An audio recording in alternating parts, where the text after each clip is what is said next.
أعوذ بالله من الشيطان الرجيم.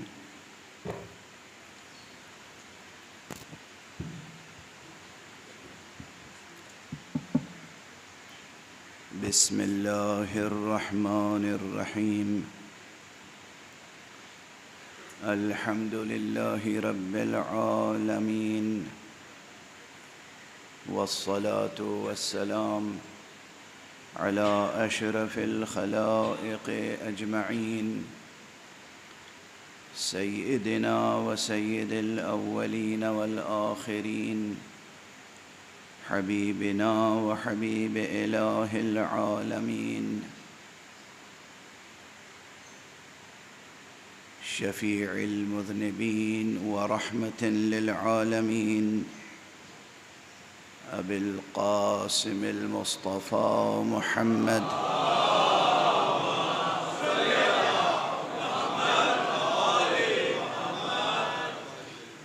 وعلى أهل بيته الطيبين الطاهرين الهداة المهديين المعصومين المظلومين، واللعنة الدائمة على أعداء الحق والدين. أما بعد، فقد قال الله تعالى عز اسمه في محكم كتابه ومتقن خطابه: بسم الله الرحمن الرحيم.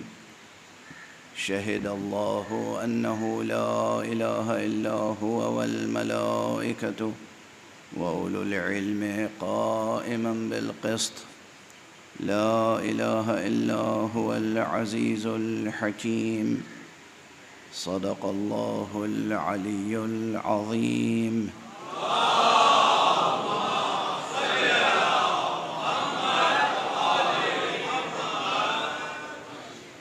ایک اور بلندتر صلوات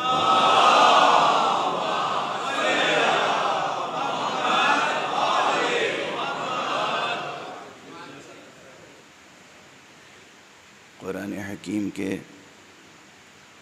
سورہ مبارکہ آل عمران یعنی تیسرے سورہ کی یہ 18ویں آیت ہے۔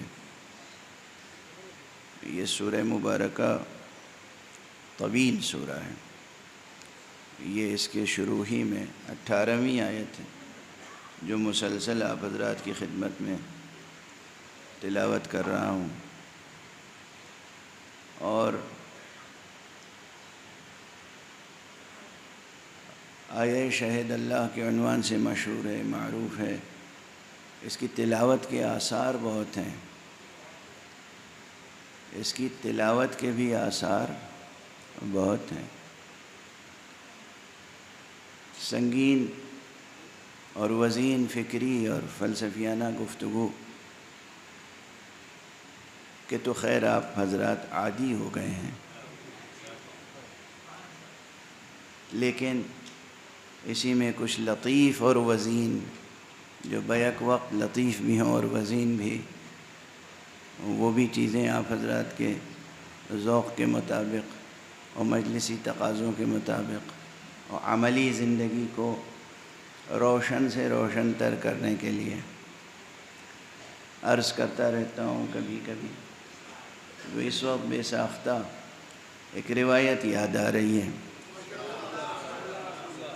جو اس آیت کے تعلق سے تفسیر کی کتابوں میں موجود ہے۔ دو ملائکہ کی گفتگو ہے، دو ملک ایک دوسرے سے گفتگو کرتے ہیں، دو فرشتے، اور ایک شخص کے تعلق سے۔ ایک شخص ہے گنہگار ہے اور دن بھر میں اس نے بہت سے گناہ کیے۔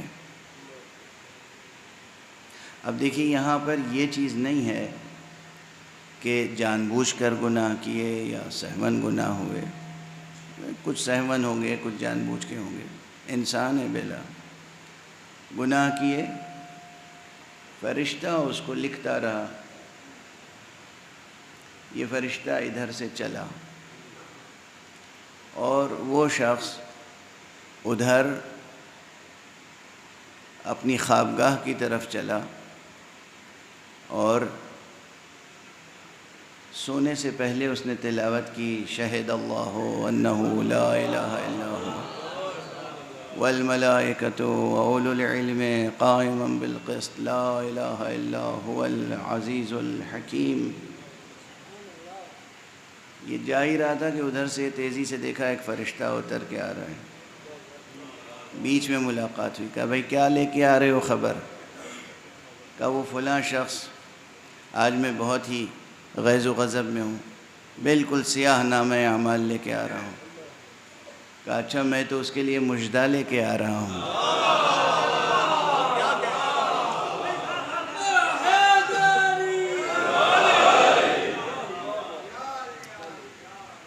دیکھیے فارسی شعراء میں سے ایک بزرگ مرتبہ شاعر نے کہا ہے کہ رحمت خدا بہانے میں جویت، اللہ کی رحمت بہانے ڈھونڈتی ہے۔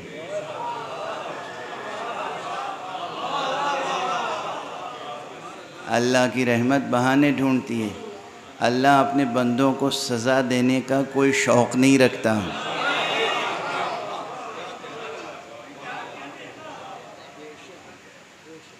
یہ جو قرآن مجید میں غیظ و غضب کا لہجہ کہیں کہیں محسوس ہوتا ہے، یہ بندوں کے لیے اسی طرح کا غیظ و غضب کا لہجہ ہے جیسے ضد کرنے والے بچوں کے لیے ماں کا لہجہ کبھی کبھی غضبناک ہے۔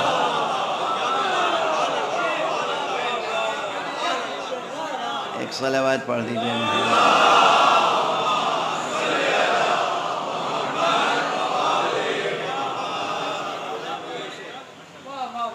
اللہ بہت رحیم ہے، بہت کریم ہے اور بہت عظیم ہے۔ یہ تذکرے اس لیے ہوتے ہیں تاکہ آپ رحمت حق سے کبھی مایوس نہ ہوں، لیکن اس کے یہ معنی بھی نہیں ہے کہ آپ اس کے قہر و غضب سے بے خوف ہو جائیں۔ بے خوف نہیں ہونا چاہیے، کبھی اللہ سے نہ بے خوف ہونا چاہیے اور نہ اس کی رحمت سے مایوس ہونا چاہیے۔ مومن کے دل کی کیفیتوں کے بارے میں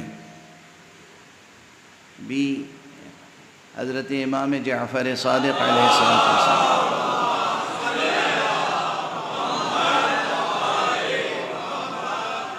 کا یہ ارشاد گرامی ہے کہ المؤمن بین مخافتین، مومن جو ہے وہ ہمیشہ دو طرح کے خوف کے درمیان رہتا ہے، دو طرح کے خوف کے درمیان رہتا ہے۔ یہ دو طرح کا خوف کیا ہے؟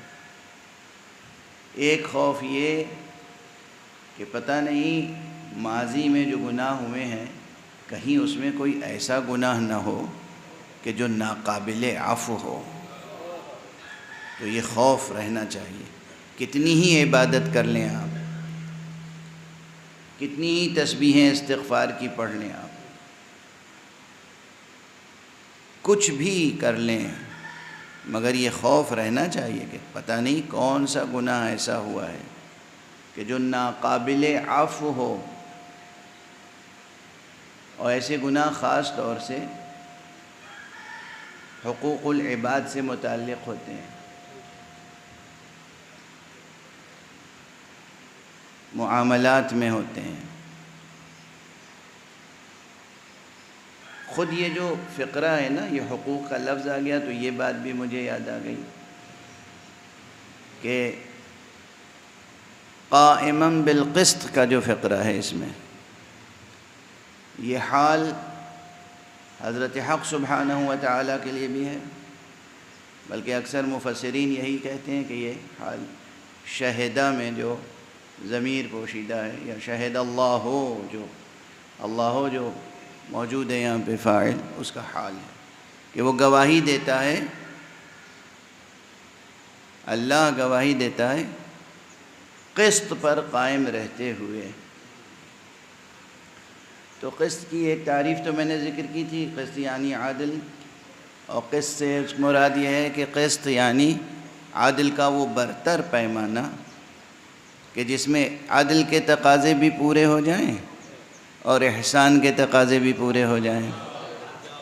تو یہ ہے اپنی جگہ، لیکن بعض مفسرین نے اسے اور ذرا واضح کرنے کی کوشش کی ہے، تو وہ کہتے ہیں کہ قسط سے مراد دراصل یہ ہے، آپ کے ہاں بھی اردو زبان میں بھی لفظ قسط استعمال ہوتا ہے ایک خاص معنی میں، جب آپ کوئی قرض یا کوئی شے کسی کو ٹکڑوں میں قسط کر کے دیں،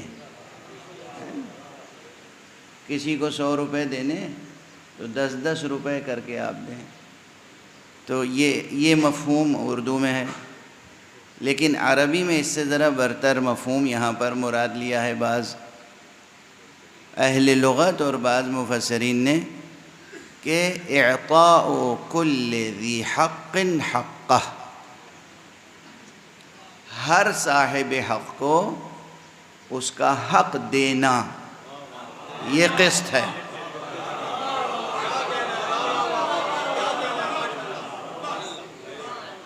تو وہ پروردگار، اس کی شان کرم اور اس کی شان عدل یہ ہے، اس کی شان احسان یہ ہے کہ ہر صاحب حق کو اس کا حق دیتا رہتا ہے۔ اچھا، اب یہاں پر بڑی بحث کی گنجائش پیدا ہو جائے گی، ہم پر تو کسی کا حق ہوتا ہے تو ہم ادا کرتے ہیں، اس پر کس کا حق ہے؟ وہ بے نیاز مطلق، اور ہم اس کے نیاز مند، ہم اس کی مخلوق، ہمارا کون سا حق اس کے اوپر ہے؟ اس کے حق ہیں ہمارے اوپر کہ ہم مخلوق ہونے کی حیثیت سے، عبد ہونے کی حیثیت سے ادا کرتے رہیں اس کا حق، سجدوں پر سجدے کرتے رہیں، رکوع پر رکوع کرتے رہیں، قیام کرتے رہیں، خانہ کعبہ کا طواف کرتے رہیں، عمرہ کرتے رہیں، زیارتیں کرتے رہیں، اور اس نے جو حکم دیا ہے وہ حکم ایک ایک کر کے ادا کرتے رہیں۔ بندگان خدا کے لیے جو اس نے احکام ارشاد فرمائے ہیں وہ بھی ہم ادا کرتے رہیں۔ انسانوں کے حقوق، اپنے اولو الارحام کے حقوق، جو آپ کے خونی رشتہ دار ہیں، ان کے ساتھ صلہ رحم کرنا اوجب واجبات میں سے ہے۔ تمام عبادتیں اپنی جگہ، لیکن ماں کا حق، ہمارے یہاں تو ایسی روایتیں بھی ہیں کہ اگر آپ کوئی سنتی نماز پڑھ رہے ہیں، مستحب نماز پڑھ رہے ہیں، اور ماں نے آواز دے دی تو نماز توڑ دیں اور پوچھیں کہ مادر گرامی کیا مسئلہ ہے۔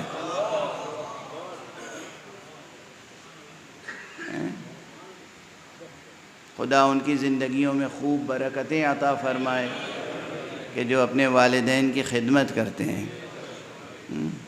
یہ مجلس حسین سے یہ اسباق بھی لے کے جایا کریں، یہ یاد دہانیاں بھی ضروری ہیں، اسی لیے کہا گیا ذکر فإن الذکریٰ تنفع المؤمنین، یاد دہانی کراتے رہیے، اے پیغمبر یاد دہانی کراتے رہیے، اس لیے کہ یاد دہانی مومنین کو نفع پہنچاتی ہے۔ بہت غفلتیں ہو جاتی ہیں معاملات میں، ماں باپ کا حق بہت بڑا حق ہے۔ کوئی کسی بھی فن میں، کسی بھی علم میں، کسی بھی ہنر میں، کسی بھی میدان زندگی میں، کسی بھی شعبہ حیات میں کتنا ہی بلند مرتبہ ہو جائے، مگر ماں باپ کے حقوق کا لحاظ کرنا اور ادا کرنا ضروری ہے۔ اور جب بات آ گئی ہے تو پھر یہ ذکر کرتا چلوں کہ ماں باپ جو صلبی ماں باپ ہیں، یعنی جس کے صلب سے اور جس کے رحم سے آپ پیدا ہوئے ہیں، وہ تو ماں اور باپ ہیں، لیکن ازرو قرآن و ازرو شرع اور ازرو سنت پیغمبر کچھ اور ہیں جنہیں وہی رتبہ دیا گیا ہے، تو ان کا احترام بھی اسی نسبت سے لازم ہے۔ اب مثلاً حدیث میں یہ مضمون آیا ہے کہ ایک باپ تو تمہارا وہ ہے جس کے صلب سے تم وجود میں آئے، جس نے تمہیں وجود بخشا، وجود بخشنے میں واسطہ فیض بنا، باپ وجود تو نہیں بخشتا ہے، وجود بخشنے والی ذات تو وہی ہے، اللہ وجود بخشتا ہے، کسی کے اختیار میں نہیں ہے، ماں باپ کے اختیار میں نہیں ہے کہ فرزند کو وجود بخشے، وہ سبب ہیں، وہ واسطہ ہیں۔ تو یہ جو تمہیں وجود میں لاتا ہے اس اعتبار سے وہ باپ تمہارا باپ ہے، اس کے حقوق ہیں۔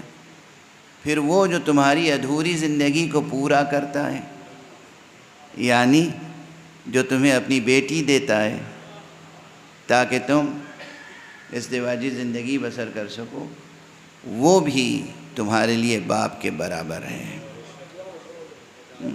اگر یہ سب چیزیں سامنے رہیں تو کتنے سماجی مسائل حل ہو جائیں۔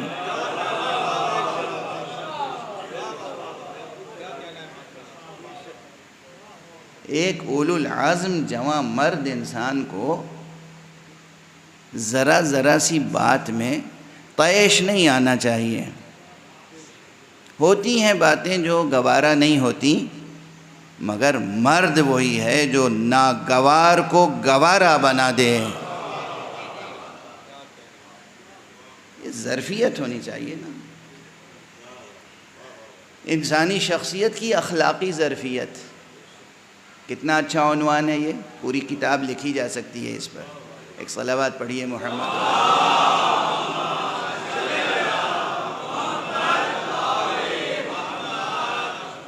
انسانی شخصیت کی اخلاقی ظرفیت کتنی ہونی چاہیے، اور یہ آزمائش زندگی کا حصہ ہے۔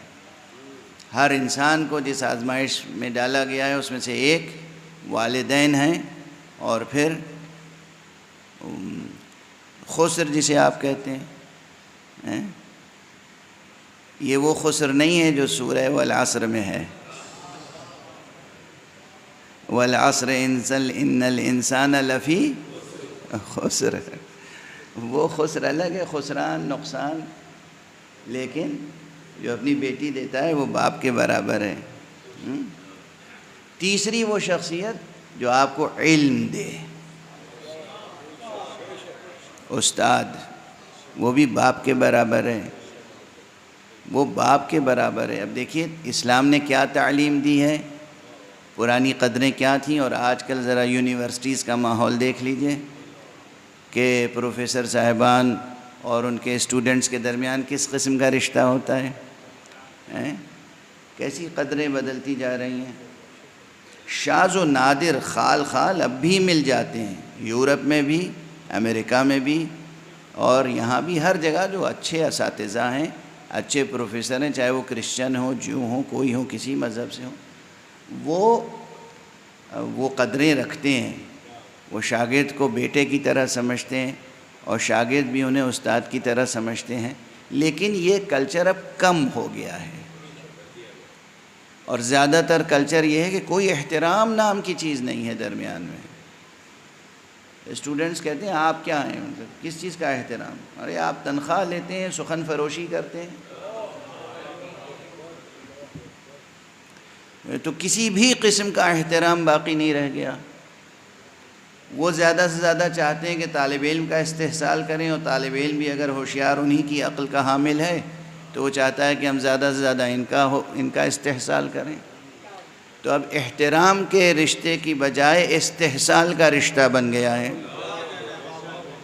جو میں عرض کرتا ہوں کہ تعلیم کبھی عبادت تھی، اب تعلیم تجارت ہے، اور یاد رکھیے جہاں بھی تجارت کا عنصر آ جائے گا وہاں پھر استحصال ہی کا مسئلہ ہوگا۔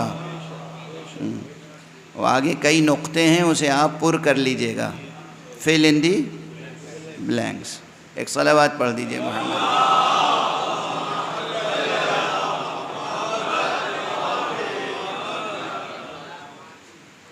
اب اس سے جب بات اس مرحلے تک آ گئی تو آقا نامدار سرکار رسالت مآب حضرت ختمی مرتبت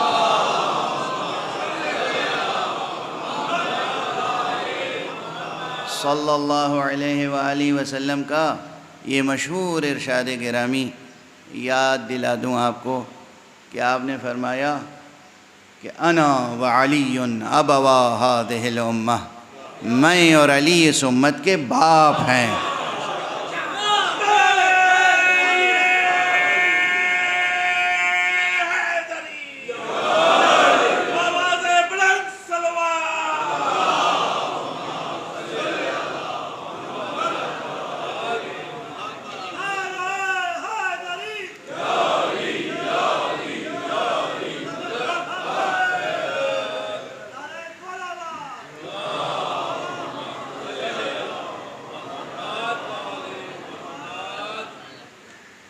یہ ثابت ہے حدیث حضرت سے۔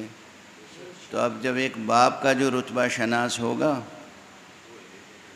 وہ یقیناً اپنے باپ سے زیادہ ان کا رتبہ سمجھے گا، وہ بھی قرآن مجید ہی کی روشنی میں عرض کر رہا ہوں، کیونکہ قرآن مجید نے پیغمبر کا احترام یہ سکھایا ہے واشگاف لفظوں میں کہ اس پیغمبر سے تمہیں ایسی محبت ہونی چاہیے کہ تم اپنے والدین اور اپنی اولاد سے زیادہ محبت کرو۔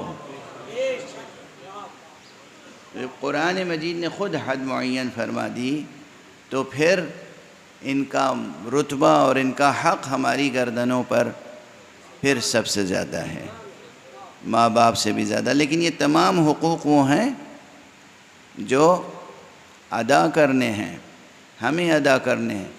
تو مثال یہ عرض کر رہا تھا کہ ہماری گردن پہ بہت سے حقوق ہیں، ماں باپ کا حق ہے، زوجہ کا حق ہے، اولاد کا حق ہے، دوست کا حق ہے، زمین کا حق ہے، آسمان کا حق ہے، درختوں کا حق ہے، جانوروں کا حق ہے، ہم جو چیزیں استعمال کرتے ہیں ان کا حق ہے، ہمارے جسم میں جو ہمارے اعضاء و جوارح ہیں ہر جزو بدن کا حق ہے ہمارے اوپر، جو ہمارے اور آپ کے آقا نامدار امام چہارم حضرت زین العابدین سید الساجدین علیہ الصلاۃ والسلام کہ رسالۃ الحقوق میں بہت تفصیل کے ساتھ بیان کیے گئے ہیں یہ حقوق۔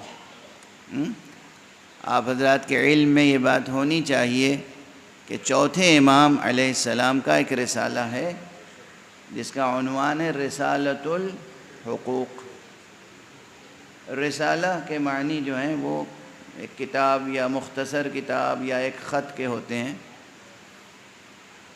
کسی نے آپ سے دریافت کیا تھا کہ آقا ہمارے اوپر کیا کیا حقوق و فرائض ہیں، تو آپ نے اس کے جواب میں جو تحریر لکھی ہے وہ ایک شاہکار ہے، اور کئی لحاظ سے وہ شاہکار ہے۔ ایک تو یہ کہ یعنی اب ادبی اعتبار سے عرض کر دوں کہ عربی زبان میں جو نثر کا ارتقاء ہوا ہے، اچھی نثر، علمی نثر، فلسفیانہ نثر ہے نا، نثر کی بھی تو قسمیں ہیں، جو پروز لکھتے ہیں آپ، جیسے اردو میں اب وہ مشہور ہے کہ اکثر زبانوں کا یہ عالم ہے، جب زبانوں کا ارتقاء آپ دیکھیں گے تو زبانوں کے ارتقاء میں یہ ہے کہ زبانوں میں پہلے تو ظاہر الفاظ زبان پہ آتے ہیں، بولی پیدا ہوتی ہے، اور اس کے بعد وہ بولی جب ترقی کرتی ہے تو اس میں شاعری وجود میں آتی ہے۔ اکثر پہلے شاعری وجود میں آتی ہے اور نثر بعد میں وجود میں آتی ہے، چونکہ جذبات انسان کے اندر بہت جلدی پیدا ہو جاتے ہیں، لیکن جذبات پہ ضبط کر کے اس کو فکر میں ڈھالنا یہ بعد کی منزل ہوتی ہے۔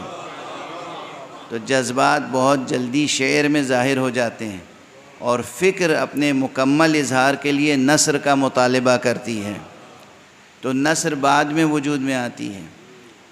عربی تاریخ اگر دیکھیں تو قرآن مجید کے نازل ہونے سے پہلے بس عرب ایک دوسرے سے جو مکالمہ کرتے تھے وہ مکالمہ ہی ان کا سرمایہ تھا، مختصر جملوں میں مختصر خطبے ہوتے تھے یا پھر شاعری ہوتی تھی۔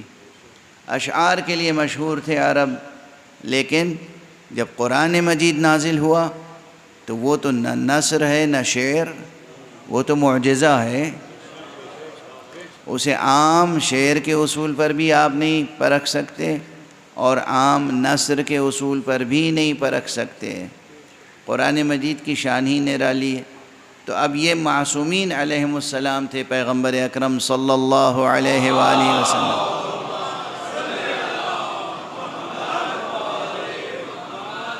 اور جناب امیر المومنین علی ابن ابی طالب علیہ السلام،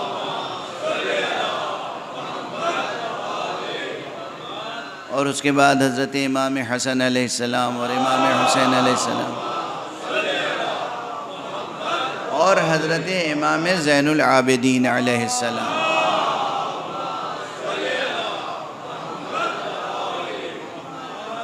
کہ ان کے طویل خطبے اور ان کے مکاتبات، ان کے خطوط، رسالے، ان کے قلم سے نکلنے والے عہد نامے، ان کی تاریخی ایک حیثیت ہے، ایک قانونی اور شرعی حیثیت ہے، ایک ادبی حیثیت یہ ہے کہ ان تحریروں نے عربی زبان میں علمی، فکری، ادبی اور فلسفیانہ نثر کو وجود بخشا ہے۔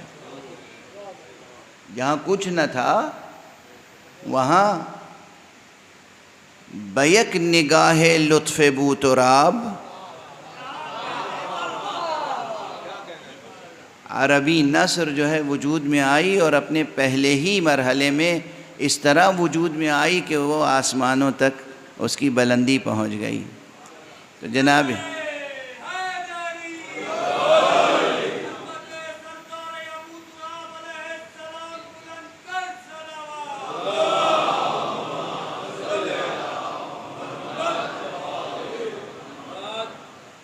تو اس کے بعد جب آپ ڈھونڈیں گے عربی نثر میں ایکیڈمک نقطہ نظر سے، اگر آپ ریسرچ کریں تو پھر رسالہ ملے گا چوتھے امام، امام زین العابدین علیہ السلام،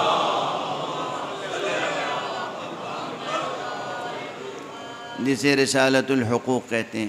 اس میں 2 نسخے ہیں، اب وہ پتہ نہیں کہ نسخے میں اختلاف کہاں سے ہوا، اکثر متن میں لفظ بلفظ متن دونوں نسخوں میں مطابق ہے، لیکن ایک حق کے یا شمار کرنے میں یا پھر اس کے بیان کرنے میں صرف ایک میں فرق ہے۔ ایک نسخے میں 50 حقوق بیان ہوئے، ایک میں ایک اور حق کا اضافہ ہے، یعنی 51 حقوق۔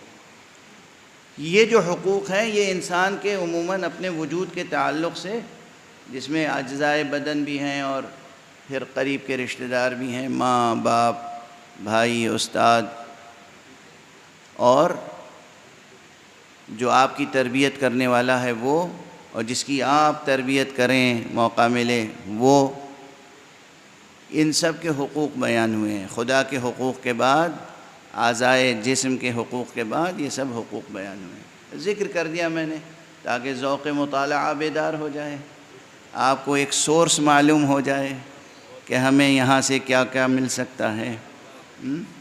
تو انسان کے اوپر تو بہت حقوق ہیں، اور یہ حقوق بھی حق سبحانہ و تعالی نے مقرر فرمائے ہیں۔ ایک لفظ اور یہاں پر عرض کرتا چلوں اس لیے کہ وہ علمی اور تعلیمی ضرورت ہے۔ وہاں جو لفظ حق استعمال ہوا ہے عموماً ابتدائی ہمارے ٹیکسٹ میں، وہ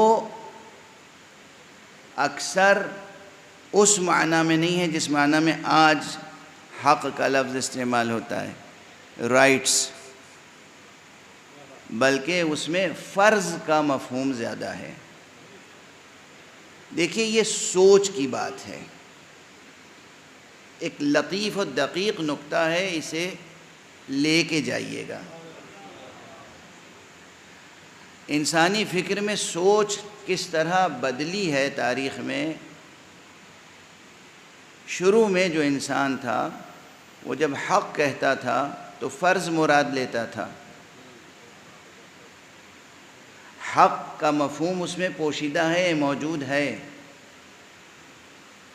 لیکن اب جو انسان حق کہتا ہے، اللہ کبھی کسی سے کچھ لیتا نہیں، دیتا ہی ہے نا؟ یہ سادہ سا فقرہ یاد رہے گا، اللہ اللہ ہے، معبود ہے، خالق ہے، بے نیاز ہے، وہ کسی سے لیتا نہیں، دیتا ہی ہے، عطا کرتا ہے، طلب نہیں کرتا۔ نعوذ باللہ من ذالک، اس کی شان اس سے بلند ہے۔ اگر کہیں اس نے کچھ مانگا بھی ہے تو ہمارے ذوق کی تربیت کے لیے، جیسے آپ بچوں کی اگر اچھی تربیت کرنا چاہیں تو انہیں کچھ عطا کرتے ہیں اور پھر انہی سے مانگتے ہیں. آپ شیرینی لائے، مٹھائی لائے، چاکلیٹس لائے، کچھ لائے، آپ نے بچوں کو پھل لائے، بچوں کے سامنے رکھ دیا. اب دیکھا 2 بچے آپس میں لڑ رہے ہیں، سب چاہتے ہیں ہم لے لیں، تو ان کی تربیت کے لیے آپ کہتے ہیں انہیں دو، لاؤ مجھے دو. ماں باپ منہ کھول کے بچوں کی طرح بچوں کے سامنے بچوں سے مانگتے ہیں کہ لاؤ ہمیں کھلاؤ. یہ طریقہ تربیت کا ہوتا ہے. ہر گھر میں ہوتا ہے، غیر شعوری طور پہ بھی ہوتا ہے. فطرت بتاتی ہے ماں باپ کو کہ اس بچے کو کھانا تو سیکھنے کی مشکل نہیں، کھلانا یہ مشکل ہے. تم سکھاؤ کہ کیسے کھلایا جائے، کیسے. تربیتی نکات ہیں یہ کہ ماں باپ جو ہیں وہ بچے کے سامنے بچہ بن کے بیٹھ جاتے ہیں کہ ہمیں کھلاؤ. ٹھیک ہے نا. اچھا، اللہ سبحانہ و تعالیٰ نے یہ فطرت ڈھالی ہے تو اللہ دینے ہی والا ہے، لیکن پھر بھی وہ کبھی کہتا ہے کہ لاؤ ہمیں بھی تو قرض دو.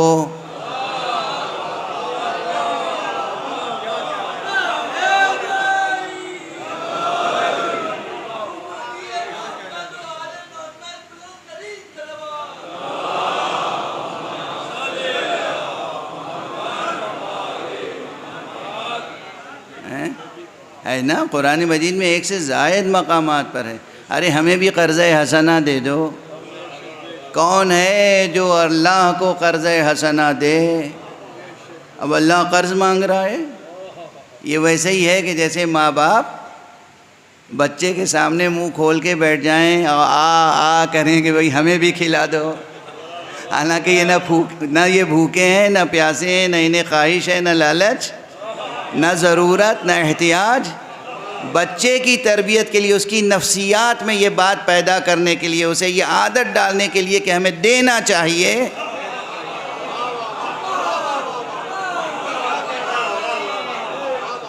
وہ اس طریقے سے تربیت کرتے ہیں اور یہ بھی کہیں ٹریننگ لے کے نہیں آتے، فطری طور پر ایسا ہے. ہر پورے مغرب سے مشرق تک، گوری نسل ہو، کالی نسل ہو، زرد نسل ہو، سب میں یہ عادتیں مشترک ہیں کیونکہ فطرت کا تقاضا ہے. ٹھیک ہے نا. اچھا، یہ کیوں ہے؟ اگر واقعاً ہر انسان میں یہ خو موجود ہو، یہ صفت موجود ہو، یہ انداز موجود ہو کہ وہ دوسروں کا حق ادا کرتا رہے، اپنا ہر فریضہ پورا کرتا رہے، تو خدا کی قسم کوئی ایک فرد بھی کائنات میں ایسا نہیں ملے گا جو یہ کہے کہ مجھے میرا حق نہیں ملا.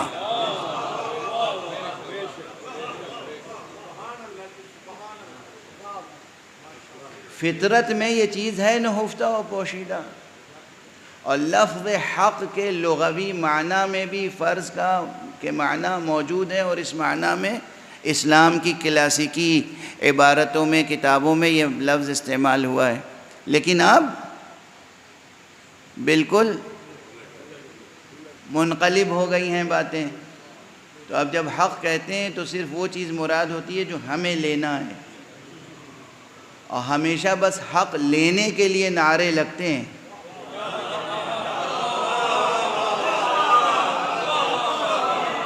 وہ چاہے حقوق نسواں ہوں یا کسی بھی اعتبار سے حقوق ہوں. اور اب تو دنیا اس قدر پست ہو گئی ہے کہ دنیا میں گنہگار گناہ کرنا اپنا حق سمجھتے ہیں، اور حکومتوں اور عدالتوں کے سامنے کھڑے ہو کے کہتے ہیں کہ یہ حق ہے ہمارا، ہمیں ہمارے حق سے محروم نہ کیا جائے. کس قدر دنیا کہاں سے کہاں پہنچ گئی. غور فرما رہے ہیں. مقام عبرت ہے، مقام شرم ہے.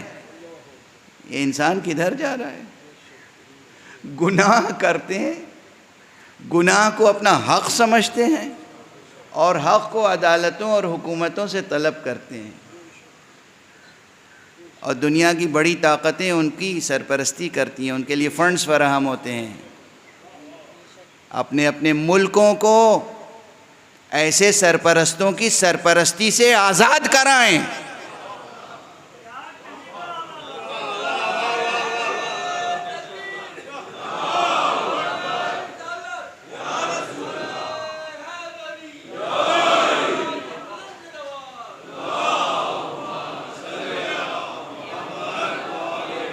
فکری آزادی، ذہنی آزادی، علمی آزادی، تعلیمی آزادی، اخلاقی آزادی، جو میں اس سے پہلے کہہ چکا ہوں کہ وہ سکھانا چاہتے ہیں کہ بھئی ٹھیک ہے، کسی ملک کی تہذیب ہوگی وہاں کپڑے نہیں پہنے جاتے،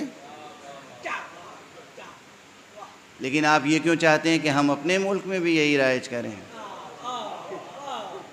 یعنی یہ کون سی خواہش ہے؟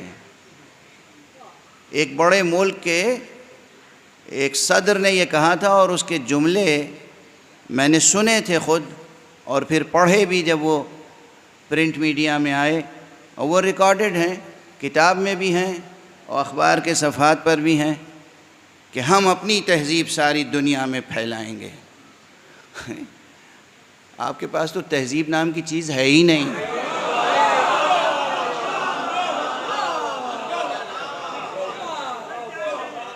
کس چیز کو آپ تہذیب کہتے ہیں؟ تہذیب کس چیز کو کہتے ہیں؟ کس چیز کو تہذیب کہتے ہیں؟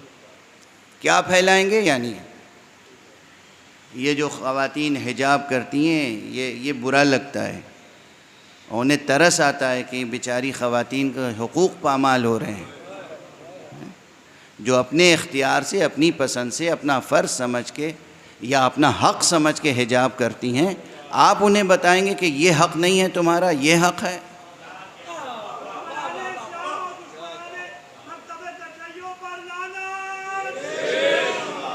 دیکھیے، صرف زبان سے لعنت کے نعرے نہ ادا کیا کیجیے۔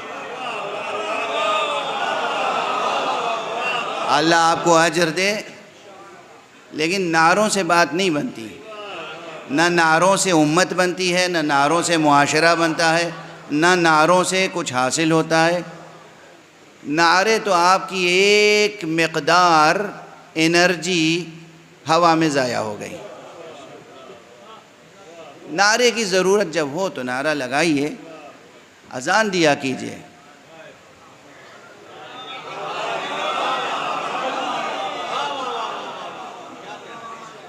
اذان، آپ کو معلوم ہے اذان کی برکتیں کتنی ہیں؟ لیکن اب جدید دنیا کے لوگوں کو ہماری اذانیں بھی تو کھٹکتی ہیں۔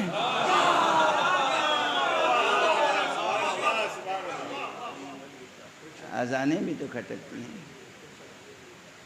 اب بس بات سے بات نکلتی چلی آ رہی، آج طبیعت میری مزمحل ہے، تو جو بے اختیار باتیں آ رہی ہیں وہ عرض کرتا چلا جا رہا ہوں، مگر میں سمجھتا ہوں کہ اس میں بھی مفید باتیں آپ تک منتقل ہو رہی ہیں۔ کہیں میں نے عرض کیا تھا، اور پھر آپ کے سامنے عرض کر رہا ہوں، چونکہ بات اس مرحلے تک آ گئی، یہ تنہا اذان جو ہے نا، یہ فصول اذان، اللہ اکبر، اشہد ان لا الہ الا اللہ، اشہد ان محمد رسول اللہ، اشہد ان علی ولی اللہ، حی علی الصلاح، حی علی الفلاح، حی علی خیر العمل، یہ جو فصول اذان ہے، اس میں سے ہر جملے کو ایک فصل کہتے ہیں۔ اگر ان فصول اذان کی صحیح شرح لکھ دی جائے تو پورے اسلام کی انسائکلوپیڈیا تیار ہو سکتی ہے۔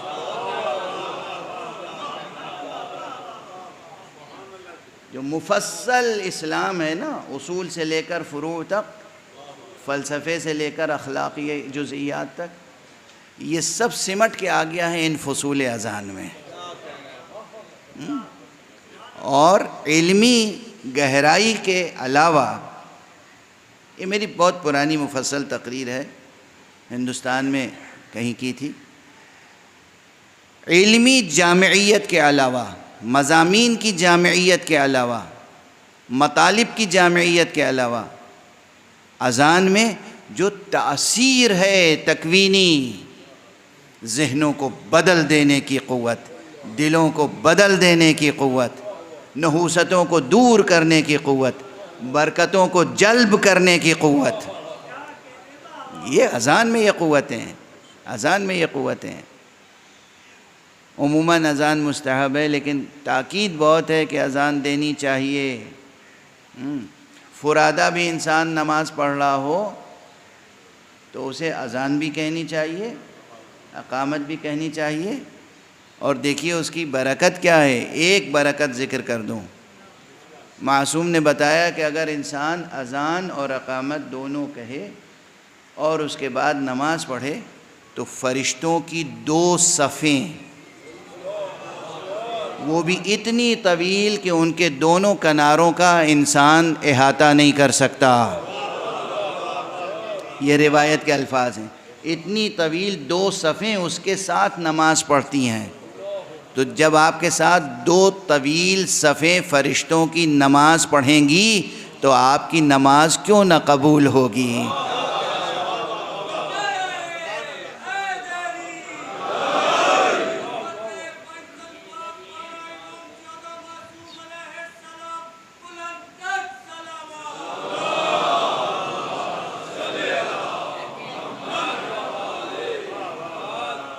یہ جو شریعت کے مستحبات ہیں ان کو بھی حتی المقدور، حتی الوسع، حتی الامکان چھوڑنا نہیں چاہیے. یہ جو مستحبات ہیں، واجبات میں تاثیریں تو اور بھی قیامت کی ہیں. یہ تو مستحبات ہیں، واجبات میں تو اور بھی قیامت کی تاثیریں ہیں. تو بہرحال یہ اذان میں بھی میں نے عرض کیا کہ پورا اسلام سمویا ہوا ہے.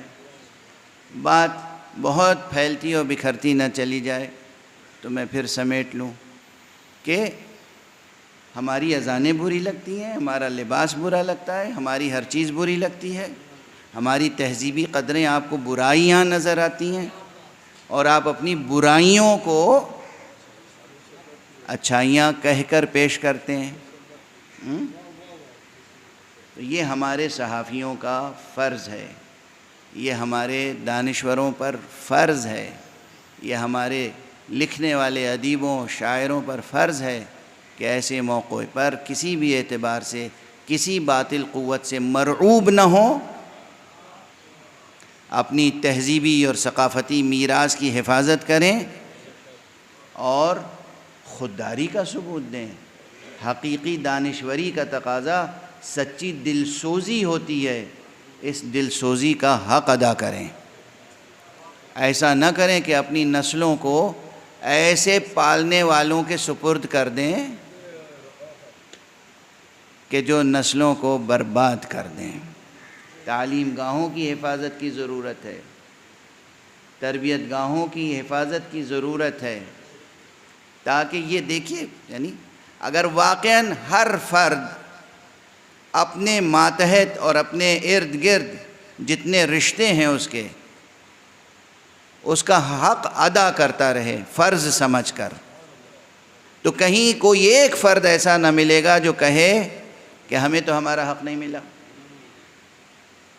اور نتیجے میں پھر ٹکراؤ یا رنجش یا دشمنی کا موقع ہو اور پھر احتجاج کرنے کی نوبت آئے. ضرورت ہی نہیں آئے گی، ہر ایک کو اس کا حق ملتا رہے گا اور بسہولت ملتا رہے گا. جیسے خدا عطا کرتا رہتا ہے بے طلب، ایسے ہی وہ چاہتا ہے کہ اس کے بندے حقوق ادا کرتے رہیں بغیر احتجاج کے. یہ تربیت اسلامی، یہ ہے تربیت اسلامی کہ حق ادا کرتے رہیں. بہرحال اب وہ قسط کے لفظ سے بات چلی تھی اور یہاں تک آ گئی کہ خود قائماً بالقسط کے معنی یہ ہیں کہ اللہ سبحانہ و تعالی اس شان سے اپنی وحدانیت اور اپنے معبود برحق و معبود واحد ہونے کی گواہی دیتا ہے کہ جس کا جو حق ہے وہ دیتا چلا جاتا ہے. وقت گزر گیا، مجھے تو اندازہ ہی نہیں ہوا،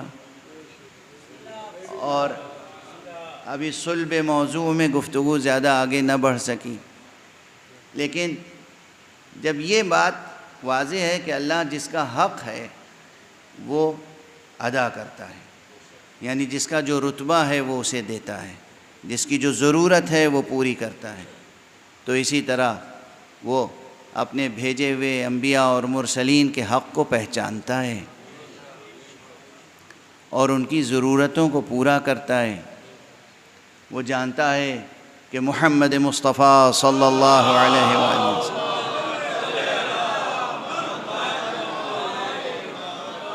کا مرتبہ کیا ہے، ان کا حق کیا ہے، اور اسی لحاظ سے وہ بندوں کو مکلف کرتا ہے کہ دیکھو ان کو اپنی جان سے، اپنے ماں باپ سے، اپنی اولاد سے زیادہ عزیز رکھنا اور زیادہ احترام دینا۔ اور پیغمبر فرماتے ہیں انا وعلی ابوا هذه الامہ، میں اور علی دونوں اس امت کے باپ ہیں۔ یہ حدیثیں سنتے رہتے ہیں آپ، لیکن بھائی وہی بات ہے کہ ذکر فإن الذکریٰ تنفع المؤمنین۔ ابھی جب میں آ رہا تھا مجلس کے لیے تو یہاں جو سوزخانی فرماتے ہیں پروردگار ان کے توفیقات میں اضافہ فرمائے، یہ کچھ 2 مصرے اس طرح کے کہہ رہے تھے کہ تم ذکر علی کرتے رہو اور یہ بات بھی دل میں اتر ہی جائے گی کبھی نہ کبھی۔ مجھے یہ شعر بہت پسند ہے، بہت اچھا لگتا ہے کہ کبھی نہ کبھی دل میں یہ بات اتر ہی جائے گی۔ اور ہم دیکھ رہے ہیں کہ لوگ اسلام قبول کر رہے ہیں کرۂ ارض پر، کس تیزی کے ساتھ اسلام پھیل رہا ہے اور کس تیزی سے وہ اسلام پھیل رہا ہے جسے پھیلنے کا حق ہے۔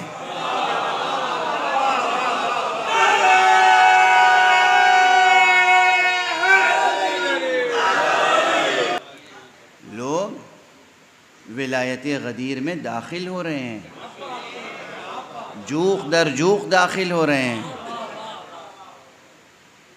ہمارے پیغمبر کی صدا بس صحرا ثابت نہیں ہوئی، حالانکہ وہ منبر صحرا میں نصب کیا گیا تھا،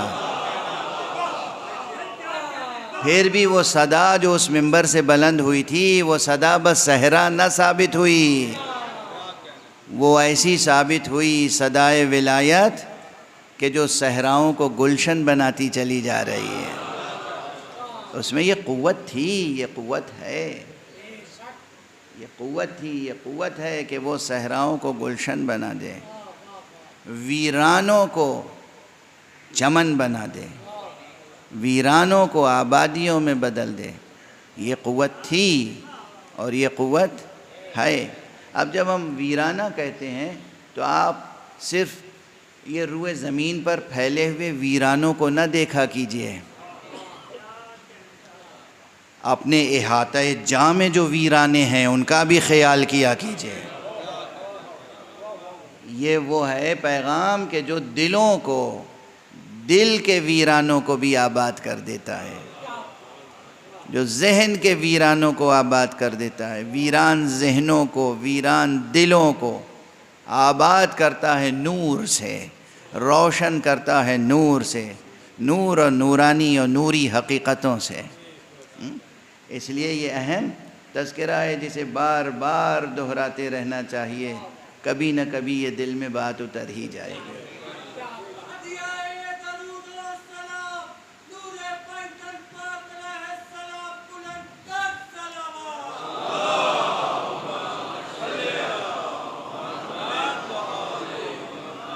پروردگار حق شناس ہے، اس سے بڑا کون حق شناس ہوگا؟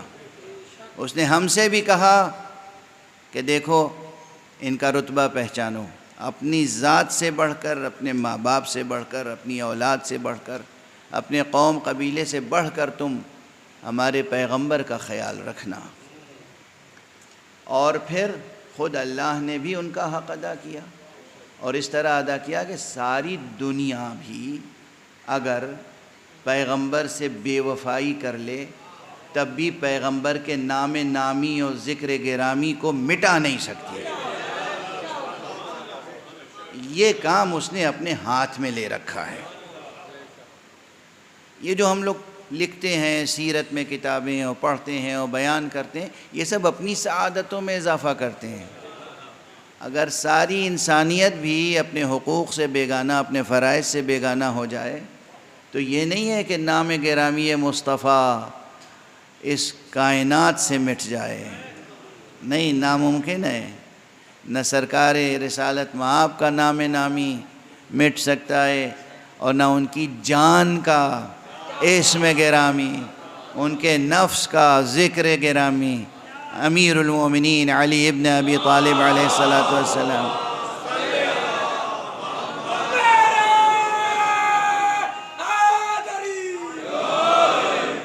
کا ذکر کبھی نہیں مٹ سکتا۔ کبھی میں نے عرض کیا تھا کہ دیکھیے تو صحیح، اب ذکر پہ بات آ گئی ہے، دیکھیے آج کل تو بہت جلدی آپ اس بات کو فوراً میں اشارہ کروں گا اور سمجھ جائیں گے، اس کرۂ ارض پر، گلوب پر، پورے گلوب پر اذان ہی کو دیکھ لیں، ابھی ایک مسجد کی اذان ختم نہیں ہوتی کہ دوسری مسجد کی اذان شروع ہو جاتی ہے، یعنی ایک شہر کی اذان ختم نہیں ہوتی کہ دوسرے شہر کی اذان شروع ہو جاتی، ایک ملک کی اذان ختم نہیں ہوتی کہ دوسرے ملک کی اذان شروع ہو جاتی ہے، ایک خطے اور ایک علاقے اور ایک ٹائم زون اور ایک جغرافیائی زون کی اذان ختم نہیں ہوتی کہ دوسرے زون کی شروع ہو جاتی ہے۔ اس کے معنی یہ ہیں کہ 24 گھنٹے مسلسل کرۂ ارض پر اشہد ان محمد الرسول اللہ کی آواز گونج رہی ہے۔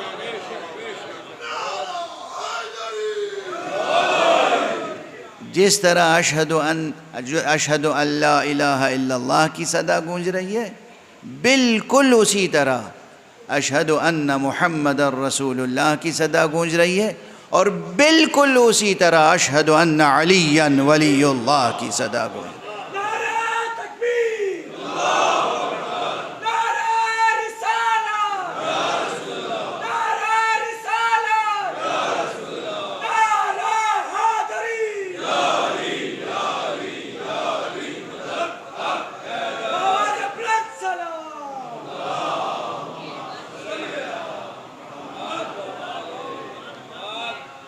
یہ رفعت ذکر مصطفیٰ و علی یہ کیوں ہے؟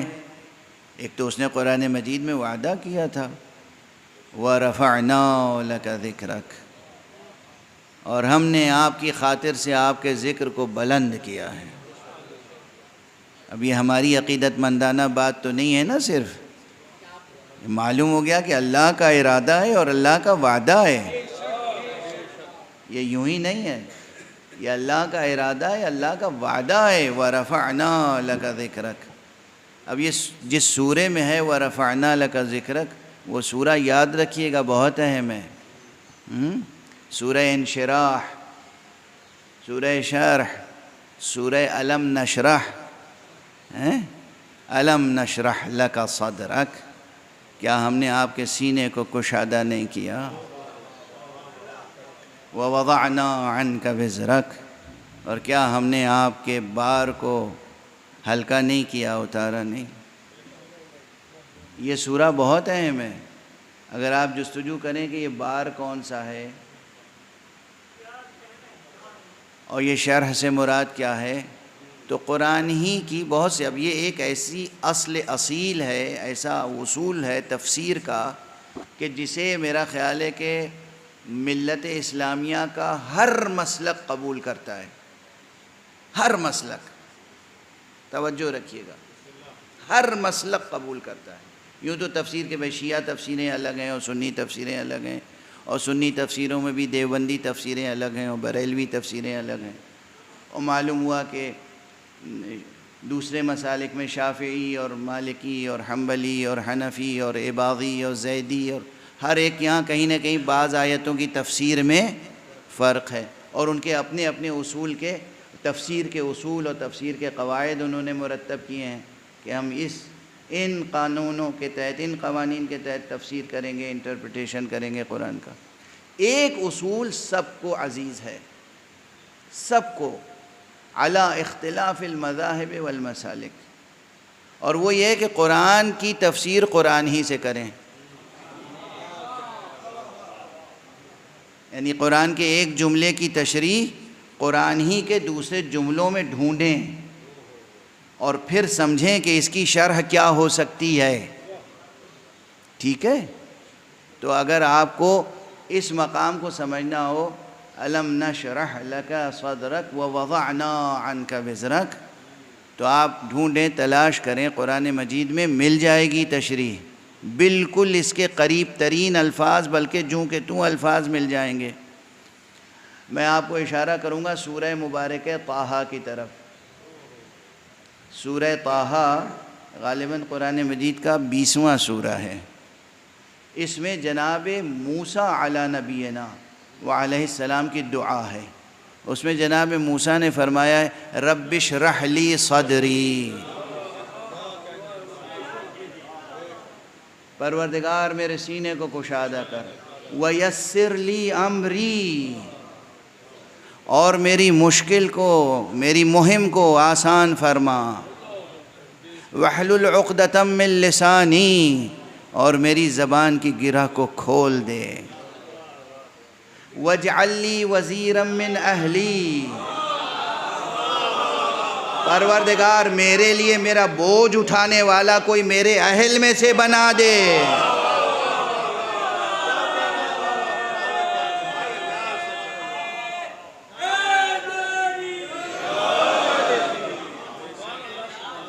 قرآن ہی ہے نا،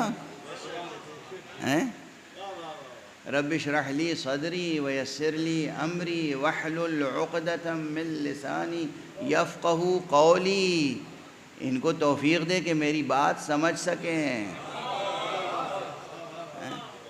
اچھا، واجعل لی وزیرا من اہلی، اور میرا بار اٹھانے والا کوئی میرے اہل میں سے بنا دے. اب یہ سلسلہ دعا جو ہے وہ یہاں تک پہنچا کہ حق سبحانہ و تعالی نے یہ فرمایا کہ اُوتیت سؤلک یا موسیٰ، اے موسیٰ تم نے جو سوالات کیے، جو طلب کیا مجھ سے، وہ تمہیں دے دیا گیا. تو وہاں سوال بھی ہے اور جواب بھی ہے. سورہ الم نشرح کو اسی کی روشنی میں پڑھیے. پروردگار فرماتا ہے الم نشرح لک صدرک، کیا ہم نے تمہارے سینے کو کشادہ نہیں کیا؟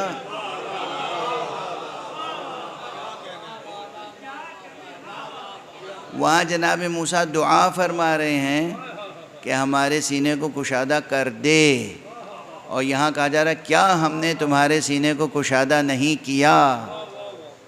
واضح ہے.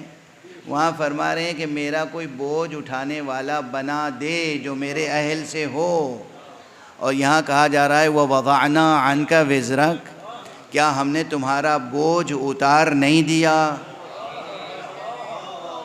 یہ لفظ وزر ہی سے وزیر بنا ہے. وزیر کہتے ہیں جو وزر اٹھائے، وزر یعنی بار. اچھا یہ کون سا بار تھا؟ جناب موسیٰ پر کون سا بار تھا؟ کہیں کسی تاریخ میں ایسا نہیں ملتا، کسی آیت میں، کسی روایت میں، اسرائیلیات کی خرافات میں کہیں یہ نہیں ملتا. یعنی اسرائیلیات میں بہت سی حدیثیں وضع جعلی ہیں جنہیں خرافات کہہ سکتے ہیں آپ. اس میں کہیں یہ نہیں ملتا کہ کیا کوہ طور اٹھا کے دوش پر پھرتے رہتے تھے موسیٰ؟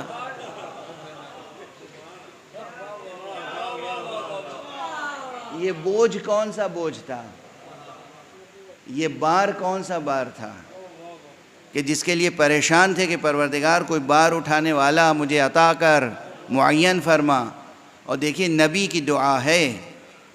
نبی کی دعا کے معنی ہے کہ نبی ہوتا ہے، وہ اپنے مرتبے کو پہچانتا ہے، خدا کے مرتبے کو پہچانتا ہے، وظیفے اپنے سمجھتا ہے. اگر اپنا وزیر بنانے کا اختیار نبی کے پاس ہوتا تو خدا سے دعا نہ کرتے کہ وزیر بنا دے.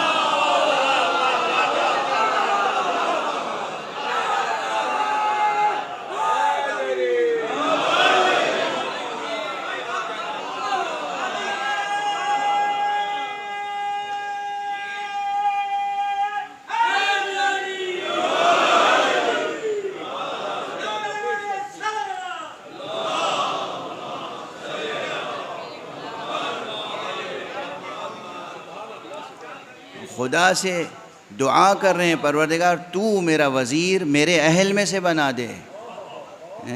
یعنی گویا اس نقطہ نظر سے کون اہل ہے کون نہیں ہے یہ مسئلہ بھی خدا پہ ڈالا گیا. دنیا والوں کو نہیں کہا گیا کہ تم پہچان لو کہ کون اہل ہے کون اہل نہیں ہے. خدا پہ بات ڈالی ہے جناب موسیٰ نے. اور یقیناً یہ بار کوئی اور بار نہیں تھا جس کے لیے وزیر کی تلاش تھی. یہ بار ہدایت تھا، امتوں کی ہدایت کا بار، نسلاً بعد نسل آنے والے انسانی کاررواں کی ہدایت اور ان کی امامت اور ان کی رہبری اور ان کی تعلیم اور ان کی تربیت کا بار تھا. اس کے علاوہ اور کوئی بوجھ، کوئی بار نہیں تھا، کوئی ہم و غم نہیں تھا. اور یقیناً یہی مسئلہ حضرت پیغمبر صلی اللہ علیہ وآلہ وسلم کے ساتھ ہے.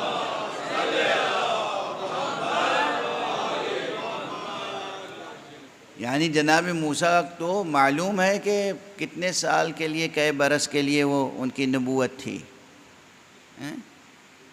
بعد میں جناب عیسیٰ کو آنا تھا اور اس کے بعد حضرت پیغمبر کو آنا تھا. تو یہ فرض کیجئے کہ 1000، 1500، 2000 برس کا ان کے اوپر ایک بار ہدایت تھا، کم و بیش. لیکن جو خاتم النبیین ہو، اسے قیامت تک آنے والی نسلوں کی ہدایت کا ہم و غم ہے. فکر ہے کہ قیامت تک جو نسلاً بعد نسل یہ انسانی کارواں آئے گا، اس پورے انسانی کارواں کی ہدایت کا مسئلہ ہے.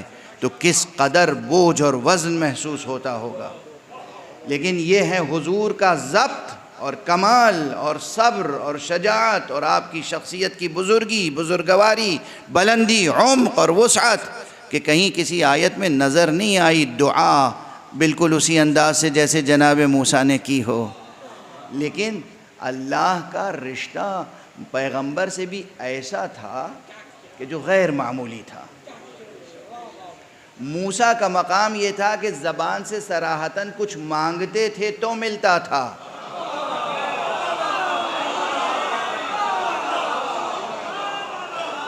حضرت خاتم کی حیثیت یہ تھی کہ اگر دل میں کوئی خواہش پیدا ہوئی اور بس یوں آسمان کی طرف دیکھ لیا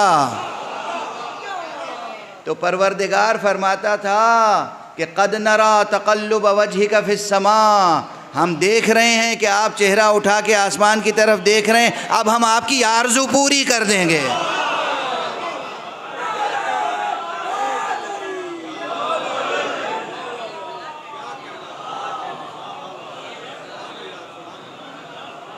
سب مل کر ایک شایان شان طریقے سے بلند صلوات.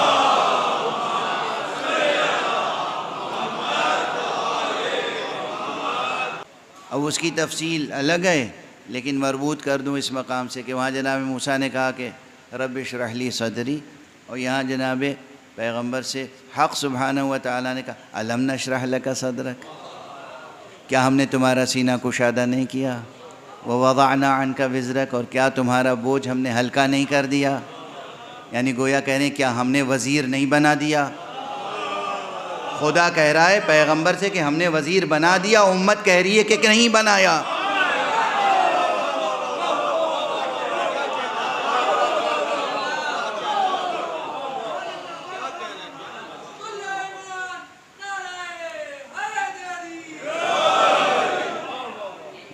بس اب گفتگو کو یہیں روک لوں. وزیر بنایا بھی تو کیسے کو بنایا؟ یعنی یہ جو شہد اللہ انہو لا الہ الا ہو، اللہ خود گواہی دیتا ہے کہ وہ معبود برحق ہے. اس کو اس مقام پر اسی طرح سے بندے کی طرف سے گواہی دینے والا، یہ کہنے والا یا من دل علی ذاتہ بذاتہ، اے وہ کہ جس نے اپنی ذات پر اپنی ذات ہی کے ذریعے سے دلالت کی. علی کے علاوہ کوئی نظر نہیں آتا. جناب مولا کائنات علیہ الصلاۃ والسلام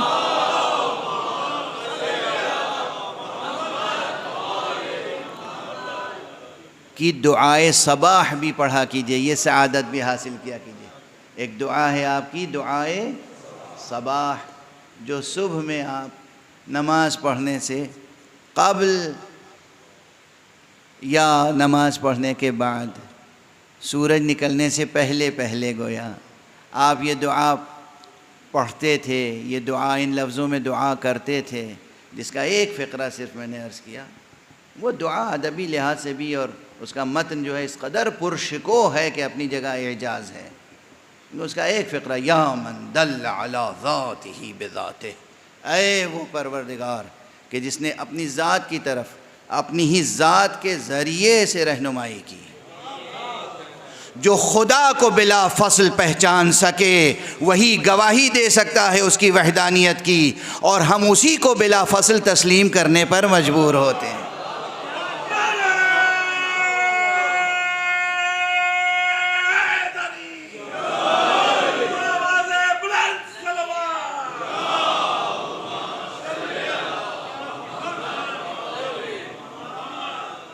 دیکھیے نا، ہر ایک کسی واسطے سے پہچانتا ہے۔ مولا فرما رہے ہیں یا من دل علی ذاتہ بذاتہ۔ اب یہاں بحثیں بہت ہیں، سوالات بھی بہت ہو سکتے ہیں، جوابات کی بھی گنجائش ہے، لیکن وقت میں گنجائش نہیں ہے۔ اس مولا کا، اس باپ کا جو پوری امت کا باپ ہے، ایک خاص بیٹا ہے۔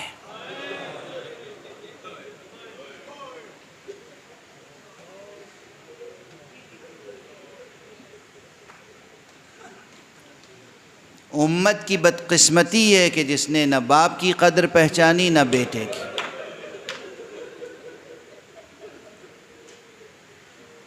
اور یہ عظیم ذمہ داری ہمارے سر آئی کہ ہم باپ کی بھی سوگواری اور بیٹے کی بھی سوگواری کے مراسم ادا کریں۔ بالکل وقت نہیں ہے، اس لیے بہت تیزی سے چند فقرے عرض کروں گا۔ آج 8 محرم ہو گئی۔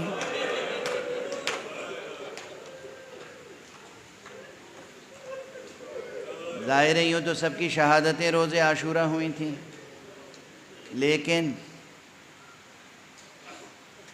ہم نے ایک ایک دن مقرر کر لیے ہیں اپنی سہولت سے، تاکہ جو بہت نمایاں شہادتیں ہیں ان کا تذکرہ ہو جائے۔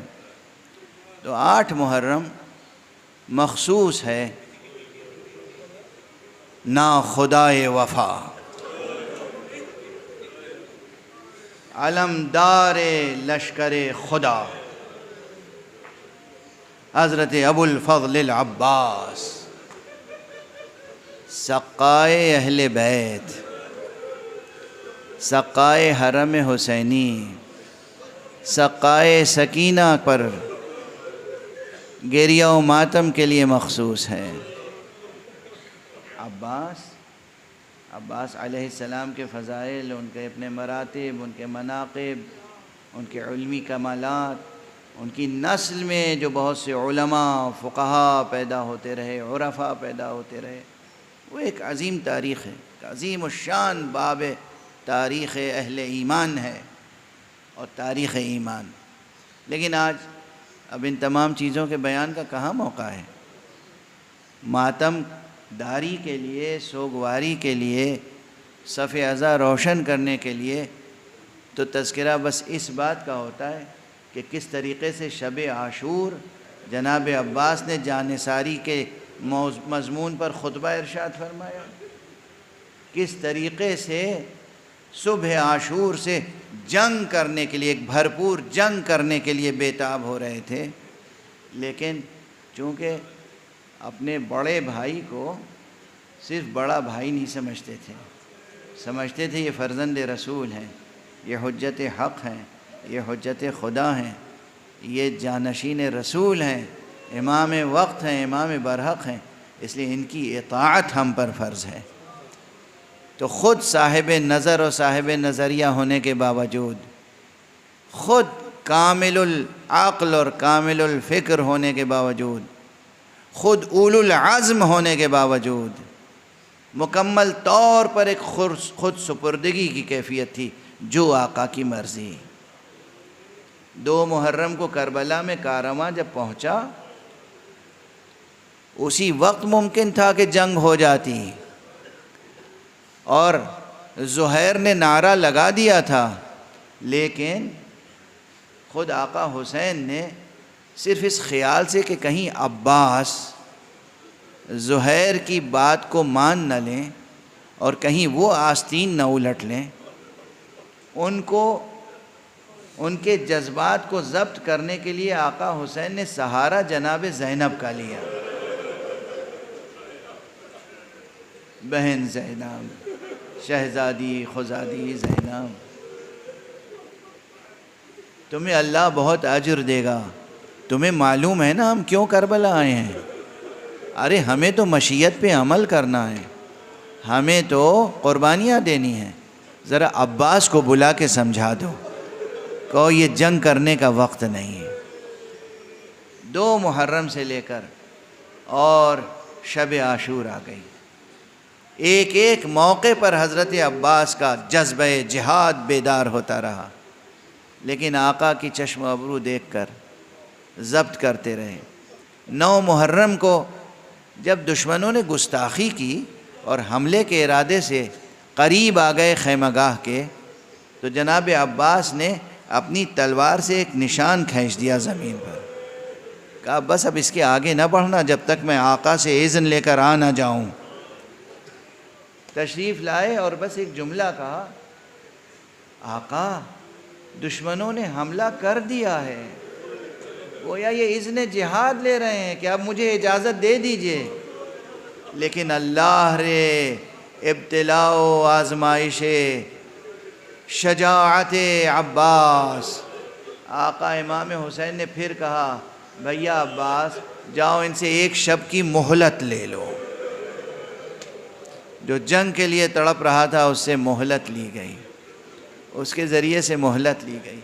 دیکھیے یہ مشہور واقعات ہیں اور آپ کی آوازیں بھی بلند ہیں، آپ کی آنکھوں سے آنسو بہہ رہے ہیں۔ جناب عباس علیہ السلام نے وہ شب کی مہلت لی، صبح عاشورہ نمودار ہوئی اور سلسلہ شروع ہو گیا، جہاد کا، مجاہدے کا، شہداء کا سلسلہ شروع ہوا، یہاں تک کہ اصحاب کا سلسلہ ختم ہو گیا اور اہل بیت میں سے بنی ہاشم میں سے بھی کئی شہید راہ خدا میں جان نذر کر چکے۔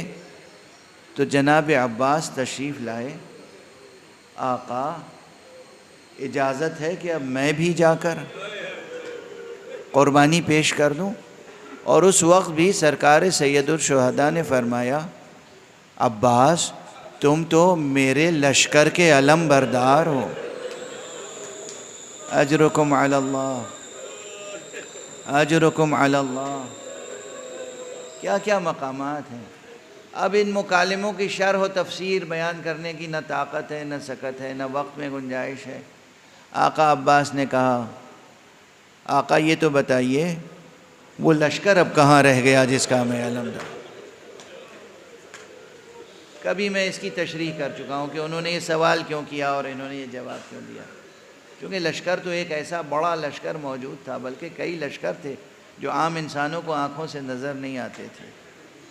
تو آقا حسین نے کہا کہ تم تو میرے لشکر کے علم بردار ہو، لیکن حضرت عباس کو وہ ظاہری افراد کی طرف اشارہ کرنا مقصود تھا کہ اب لشکر کہاں رہ گیا جس کا میں علم بردار ہوں۔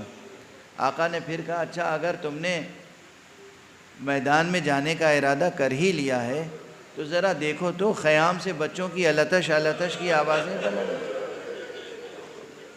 بچوں کی پیاس بجھانے کا کوئی اہتمام کرو۔ ہائے جو دونوں ہاتھوں سے برابر سے شمشیر زنی کر سکتا تھا اس کے ایک ہاتھ میں علم دے دیا، ایک ہاتھ میں مشکیزہ دے دیا۔ عباس جہاد کا حق ادا کریں تو کس طرح سے کریں، پھر بھی تشریف لے گئے ہیں۔ شیر شیر ہی ہوتا ہے، مجاہد مجاہد ہی ہوتا ہے، بہادر بہادر ہوتا ہے۔ پھر آپ کی شخصیت میں جو ہیبت تھی، رعب تھا، وہ پورے لشکر کو ہرا دینے کے لیے کافی تھا۔ تشریف لے گئے اور اس طرح کامیابی حاصل کی کہ فرات کو چلو میں اٹھا لیا۔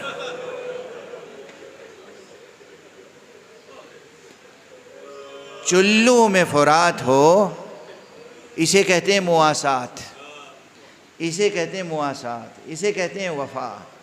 مواسات میں اس مرتبہ غالباً 2-3 مرتبہ عرض کر چکا، مواسات تاکہ یہ لفظ یاد رہے، اس کے معنی یاد رہیں، اور جب کوئی لفظ بھی ذہن میں پڑ جاتا ہے تو اس کے معنی بھی انسان کی سیرت پہ اثر ڈالتے ہیں۔ تو جناب عباس کی شأن مواسات یہ ہے، مواسات یعنی دوسرے کے غم میں، دوسرے کی مصیبت میں، دوسرے کی مشکل میں شریک حال ہونا۔ چلو میں پانی ہے مگر خیال یہ ہے کہ آقا پیاسے ہیں، سکینہ پیاسی ہے، اصغر پیاسے ہیں، زینب پیاسی ہیں، پانی اٹھایا اور پھینک دیا، مشکیزہ بھرا اور خیام کی طرف رخ کیا۔ سب آپ کے سامنے منظر ہیں، مجھے معلوم ہے آپ کی پلکوں پہ منظر سچے ہوئے ہیں، لیکن مجلس کے تقاضے پورے کرنے ہیں، عزاداری کے تقاضے پورے کرنے ہیں، گویا نظر عقیدت پیش کرنی ہے۔ جناب ابو الفضل خیمہ گاہ کی طرف آ رہے ہیں، دشمنوں نے اب چاروں طرف سے گھیرنا شروع کیا۔ ایک کھجور کے درخت کی آڑ میں آ کے ایک شقی نے داہنے ہاتھ پہ وار کیا، آپ کا داہنا ہاتھ قلم ہوا، آپ نے مشکیزہ بائیں ہاتھ میں لے لیا۔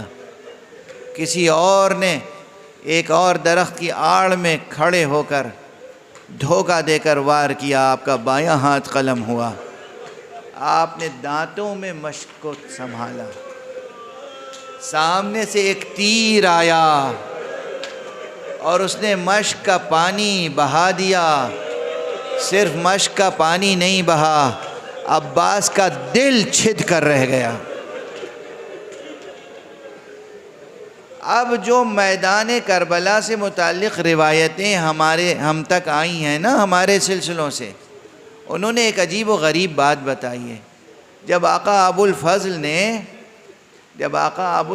نے آواز دی ہے کہ آقا آپ پر آخری سلام اور آقا امام حسین چلے ہیں، تو اس ترتیب سے تو گویا سب سے پہلے آپ کا لاشا ملنا چاہیے تھا، اس کے بعد بایاں ہاتھ اور اس کے بعد داہنا ہاتھ، لیکن نہیں، جب چلے ہیں تو پہلے بایاں ہاتھ ملا، اس کے بعد داہنا ہاتھ ملا، اس کے بعد آگے بڑھے ہیں تو آپ کا جسم مبارک ملا۔ اس کے معنی یہ ہے کہ جب مشکیزہ چھد گیا تو پھر حضرت عباس نے اپنا رخ موڑ دیا۔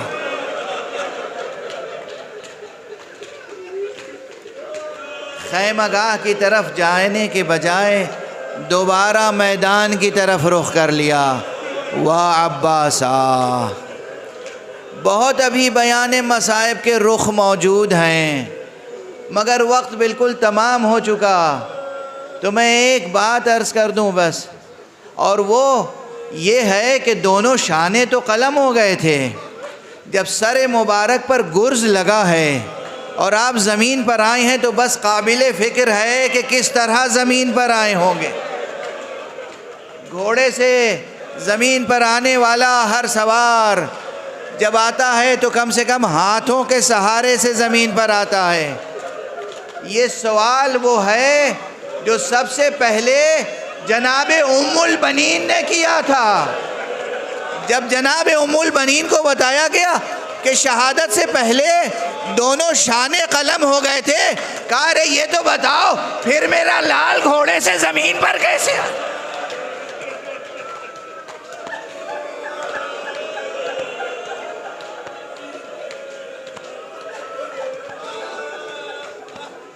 برداشت کریں گے؟ میں خود کبھی اتنے مصائب نہیں پڑھتا، مگر برداشت کریں گے تو عرض کر دوں، علامہ سید بحر العلوم بہت بزرگ عالم تھے، پورا ایک سلسلہ ان کے خاندان کا بحر العلوم نجف میں عراق میں موجود ہے، اب بھی موجود ہے۔ ایک سے ایک فقیہ، عارف، بزرگوار، محقق، فقیہ، مجتہد پیدا ہوئے، اور خود ان کا عالم یہ تھا اپنے زمانے میں کہ بعض ایسے تھے ان کے زہد و تقوی اور علم کو دیکھ کر کہ جو دھوکے میں پڑ جاتے تھے کہ کہیں یہی امام زمانہ تو نہیں ہے۔ یہ تذکروں میں موجود ہے، تاریخوں میں موجود ہے یہ تذکرے۔ جناب سید مہدی بحر العلوم، ان سے کسی نے پوچھا پروردگار آپ سب کو توفیق دے کہ زیارت کربلا کریں۔ آقا ابو الفضل کی ذریح بڑی نہیں چھوٹی ہے، اور اس ذریح کے نیچے جو اصل قبر ہے وہ بہت چھوٹی سی قبر ہے۔ کسی نے جا کے علامہ سید بحر العلوم سے پوچھا کہ آغا حضرت ابو الفضل کا قد، آپ کا قامت، آپ تو اسب دو رکابہ پہ سوار ہوا کرتے تھے، وہ بلند قد و قامت. یہ کیا وجہ ہے کہ آپ کی قبر بہت چھوٹی سی ہے؟ انہوں نے سر و سینہ پیٹ کے کہا تمہیں معلوم نہیں ہے کہ کربلا میں کیا کیا مصائب ہوئے؟ حضرت عباس ان شہداء میں سے ہیں کہ جن کا سر مبارک قلم کرنے کے بعد دشمنوں نے ان کے پورے جسم کو ٹکڑے ٹکڑے کر ڈالا، اور جب دفن کے لیے آئے تو پھر کوئی چارہ نہ تھا کہ جسم کے ٹکڑوں کو جمع کر کے ایک گٹھری سی بنائے اور قبر میں رکھ دیں. واہ عباسا واہ علیہ واہ حسین.